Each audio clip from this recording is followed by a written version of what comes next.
러닝에 입문하시고 뭔가 제대로 알아보고 싶은데 막연함에 찾고 찾다가 여기까지 흘러들어오신 입문자 여러분들 환영합니다. 러닝 입문백과의 디어입니다. 저는 이 컨텐츠를 통해서 러닝에 입문하셨지만 제대로 된 커리큘럼이나 어떠한 가이드라인이 없어서 막연해 하시는 분들을 위해서 러닝에 대한 A부터 Z까지 차근히 알려드리는 컨텐츠로서 여러분들과 만나게 될 것 같습니다. 오늘은 그 첫 번째 시간으로 저는 어떤 것에 입문을 하고 어떤 것을 알아가는 과정 중에서 제일 중요한 거는 그곳에서 사용되는 용어를 익혀야 되는 게 너무나 중요하다고 생각을 합니다. 실제적으로 지금 주변에서 러닝 하시는 분들과 대화를 해보거나 아니면 눈팅 이런 거를 해봐도 그들이 말하는 어떠한 특정한 단어가 무슨 뜻인지 몰라서 제대로 이해가 안 되고 동화가 안 되시는 분들이 많으실 겁니다. 그렇기 때문에 제가 오늘은 워치나 어플 등에 나오는 용어들을 알려드리는 시간 가져보도록 하겠습니다.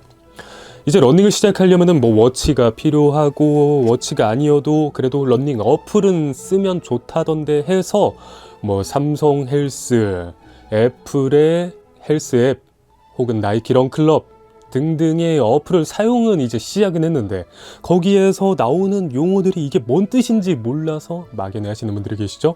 그분들을 위해서 오늘은 그 용어들을 알아보는 시간 가져보도록 하겠습니다. 거두절미하고 바로 시작하게 되면은 우선 기본적인 총 거리는 내가 말 그대로 총 달린 거리를 말하게 되는데 여기에서 단위가 저희는 킬로미터를 사용하는데요.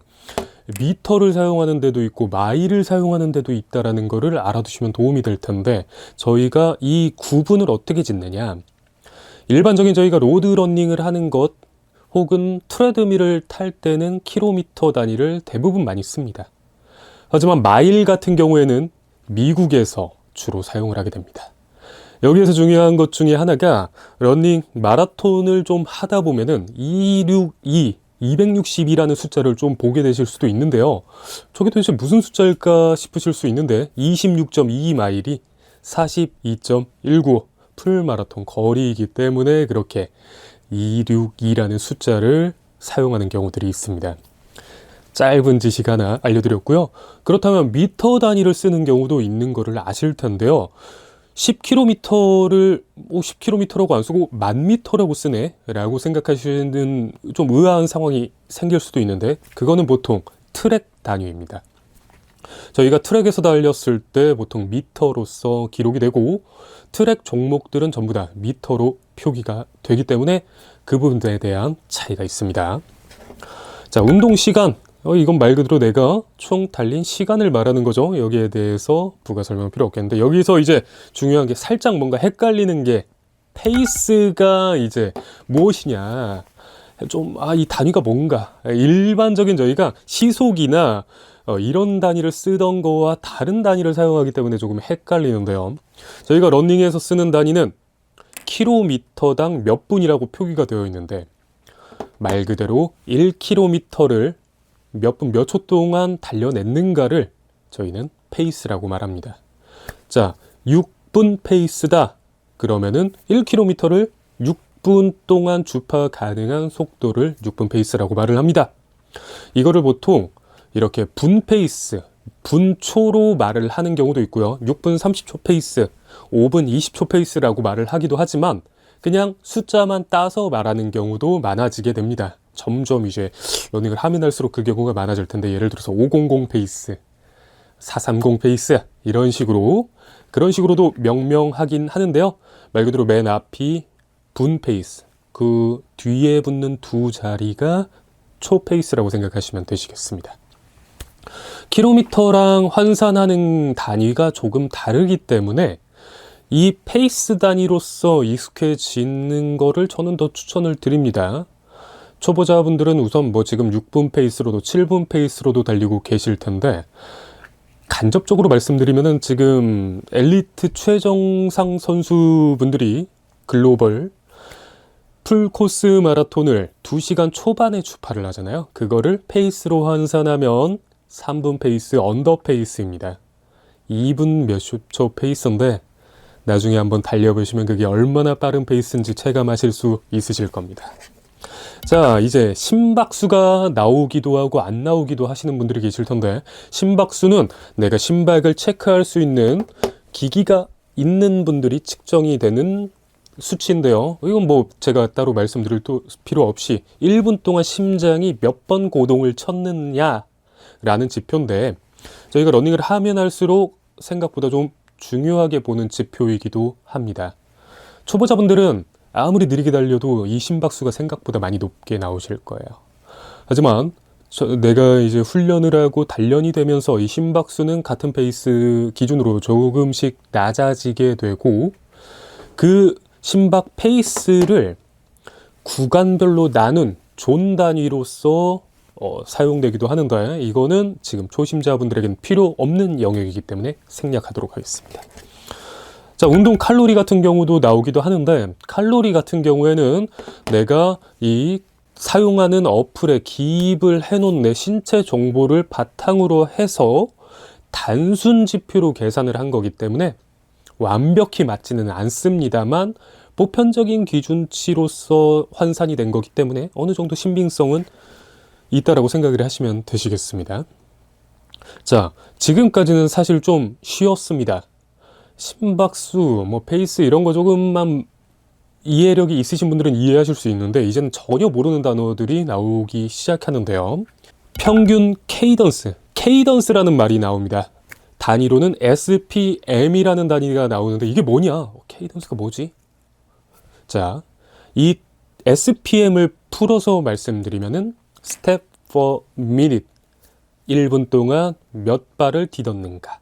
네, 맞습니다. 1분 동안 몇 발을 디뎠는지에 대한 지표인데요. 이게 보통 150 이상 정도가 제대로 달리셨다면 나오실 텐데, 그러면 이 수치를 어떻게 봐야 되냐, 이게 어느 정도가 괜찮은 거냐라고 궁금해 하시는 분들이 계실 거예요.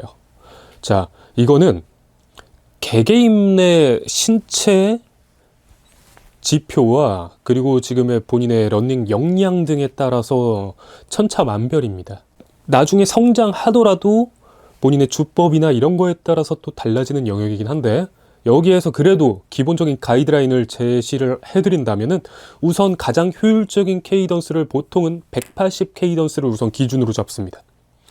거기에 있어서 속도가 더 느리거나 다리가 더 짧거나 신장이 어떻거나 이런 기준에 따라서 더 적어지거나 더 높아지거나 하는 경우들이 있는데, 우선은 180 전후 정도를 우선은 맞추는 것을 추천드리겠고, 그 후에 내 주법이나 이런 것들을 좀 적용시켜 가면서 확장시켜 가면 되시겠습니다. 그게 케이던스라는 개념입니다.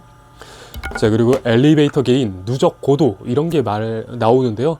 고도라는 말이 말 그대로 높이 아니겠습니까?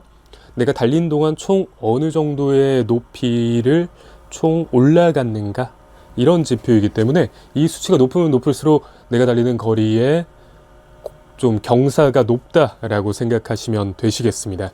그래서 이제 또 여러 가지 지표들이 나오는데, 거기에 또 이제 지면 접촉 시간이라는 또 지표가 하나 나올 겁니다. 용어가 나올 건데, 지면 접촉 시간, 사실 되게 직관적인 말이긴 하죠.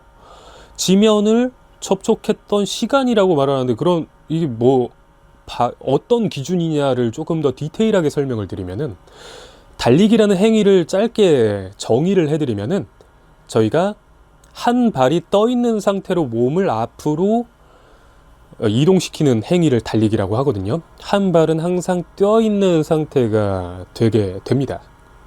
이 상태로 저희가, 그렇다면 어쨌건 한 발로 땅을 지탱하는 시간이 생기게 되겠죠. 딱 이렇게 발을 굴릴 때 땅에 딱 닿고 띄어지는 시간, 이때의 시간을 환산한 게 지면 접촉 시간이라고 합니다. 그럼 얘는 긴 게 좋아요, 짧은 게 좋아요? 라고 물어보실 수 있는데, 짧은 게 좋습니다. 이거는 이견이 따로 없습니다. 왜냐? 저희가 이렇게 발을 이렇게 구를 때 땅에 다리가 오래 닿아 있으면 저희가 사용하는 힘이 그만큼 더 많이 손실이 일어납니다. 땅에 그만큼 강하게 충격이 가해지고, 그렇다는 거는 힘의 손실이 난다는 거는 저희가 빨리 지친다는 말이고요. 충격량이 커진다는 말은 말 그대로 저희 몸에 생기는 데미지, 충격량이 커져서 부상이나 아니면은 좀 그런 근육의 피로도가 커질 수 있다는 말입니다. 그러니까 지면 접촉 시간은 짧은 게 좋은 편입니다. 채공 시간이라는 말이 있습니다. 채공 시간은 그럼 뭐냐? 저희가 한 발을 이렇게 띄어서 다른 발이 착지하기 전까지의 채공해 있는, 두 다리가 다 땅에 떨어져 있는 시간을 말하게 됩니다. 이것은 높은 게 좋다라고 말을 하는데요. 사실 초보자분들은 이건 신경 안 쓰셔도 되는 지표라고 생각합니다. 수직진폭이라는 말이 있습니다. 수직진폭, 이것도 좀 직관적인 말이긴 하죠. 수직으로 생기는 진폭이라고 말을 하는데, 저희가 달리게 되면은, 자, 보이시나요? 몸이 위아래로 흔들리게 되겠죠. 앞으로 가는 건 당연하지만 위아래로도 흔들리게 됩니다. 왜냐하면은 저희가 발을 굴려야 되고 앞으로 내딛어야 되니까요. 이 지표에서는 수직 진폭이 낮은 게 좋습니다. 저희가 진폭이 크면 클수록 위아래로 해서 땅에 접촉할 때 생기는 충격이 커지게 되죠. 그러면은 또 아까 말씀 지면 접촉 시간과 비슷한 맥락으로 충격이 커지면 저희 몸에 좋을 게 전혀 없게 됩니다. 힘의 손실도 많이 생기게 되고요. 자, 그리고 이제 최대 산소 섭취량이라는 조금 어려운 말이 나옵니다. 자, 최대 산소 섭취량은 운동 중에 내가 들이마시는 산소의 양을 대충 그렇다고 생각하시면 되시겠는데요. 이것 또한 높은 것이 보통 좋다라고 생각하시면 되는데, 이거는 높이는 게 물리적으로 좀 쉽지 않습니다. 기본적으로 타고난 폐 크기도 있고, 그리고 뭐 생활 환경 여러 가지 요소가 작용을 하기 때문에 러닝을 하면 할수록 늘긴 합니다만, 초보자분들은 지금 신경 쓸 지표는 아니긴 합니다. 하지만 높은 게 좋은 건 맞다라고 말씀드릴 수 있습니다. 자, 우선 오늘 이렇게 저희가 러닝 어플이나 워치 등에 나오는 지표를, 거기에 사용되는 용어들을 짧고 굵게 한번 알아봤는데요. 이렇게 용어부터 알아가면서 처음에 말씀드린 것처럼 조금 더 뜻을 이해하고 체계적으로 훈련을 해나가시면 꾸준히 성장하실 수 있을 겁니다. 그리고 흥미를 붙이는 것에도 분명히 도움이 될 거라고 생각을 하고요.